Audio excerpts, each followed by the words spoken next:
And I'll quote HDFC Bank, a colleague of mine went to deposit 5 lakhs and white money in cash to his father's account.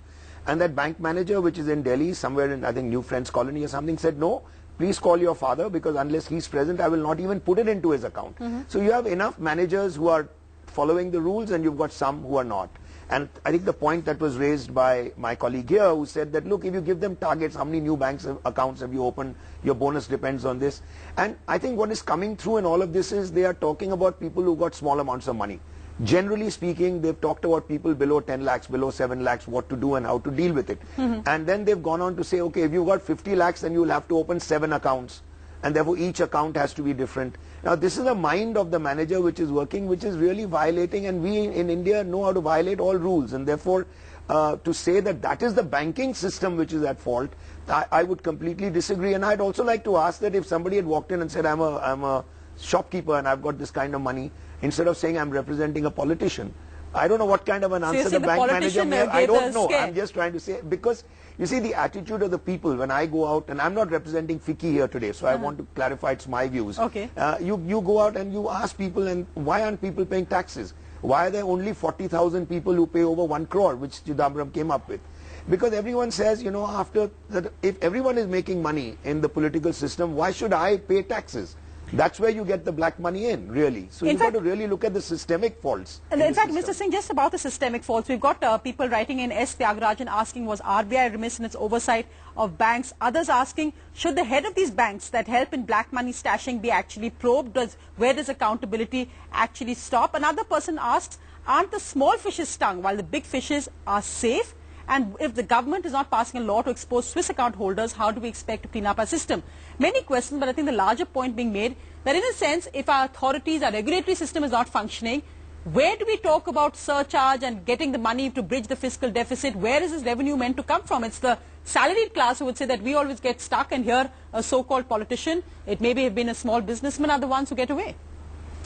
While answering the question, let me tell you, while we are dealing with such matters like somebody trying to stash away his black money or trying to launder it in whatever way he can, these are only symptoms of a deeper malaise. The symptoms of a particular economy with a lot of black money. And how did this come about? This was the mindset which was set in the Indians from the days when we had 90% plus taxes. It is a system which continues now because, like he said, the common citizen says, why should I pay taxes? What is it being used for? How is it being wasted in various scams and whatnot? So he does not feel responsible, or he does not want to give a share to the government. So the point of only 42,800 having over 1 crore tax. And then we have a large section of so-called agricultures, rich agricultures, which are totally out of the field of taxation. And then we have, of course, a large section which are below poverty line. So no, but isn't it about, as Naresh Gujral and I discussed, also about the political system? Currently exactly, I was elections. coming to that. Yes. You see, I've been a number of times as an election observer, expenditure observer, in various state governments and parliamentary elections, and I find that it is almost impossible to come to know about how much they're spending. So much money is being spent. What the election commission puts as the limit for spending is a joke. It is like 10 times more than that what is spent. And people are actually buying votes these days. I mean, some places 10 to 15,000 rupees a vote is being bought at various places. And this is the way the Indian government, I mean the Indian election is worked. The election commission is not at fault, but how much can they monitor? How much can they do? It is the whole system which requires to be changed from the top. The elections, the political system has to come in. In fact, but let me bring in Rudolf Elmer here, because you pointed to efforts of countries like the United States, like Germany as well.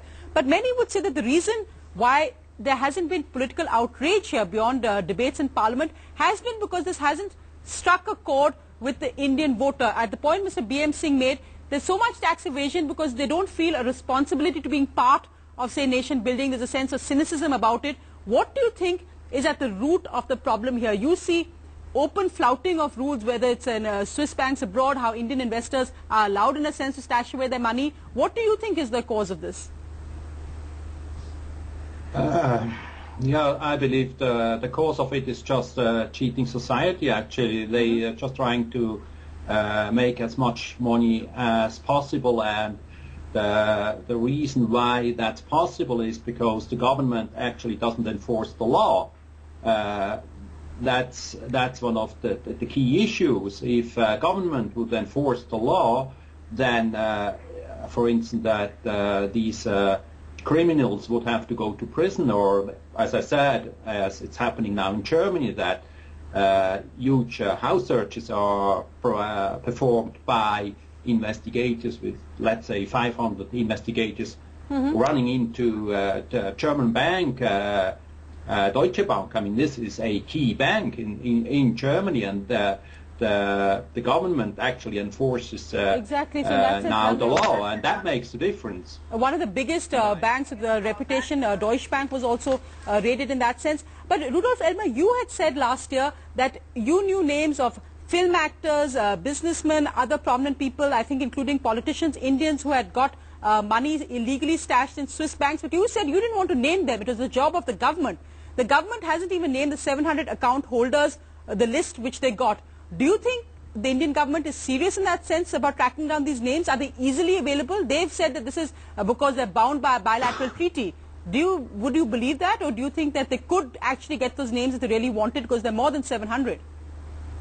Yeah, I'm pretty sure that they are more than 700, and I do believe they should be named, particularly the big ones who tax evaded huge sums. But I don't believe that the Indian government or any government actually is very reluctant to give these names out to the public. I mean, we had this issue in Greece where a Greek journalist published a list of 2,000 Greek tax evaders, which that's the list which he had received from Lagarde, the IMF president, and he actually published it. The government wouldn't have published it at all. So it's a general problem that it's not going to be published to. So it's a pressure which comes from outside sources. Learn about who are the criminals. It's a pressure from governments. And Naresh Gujral, the point I raised earlier about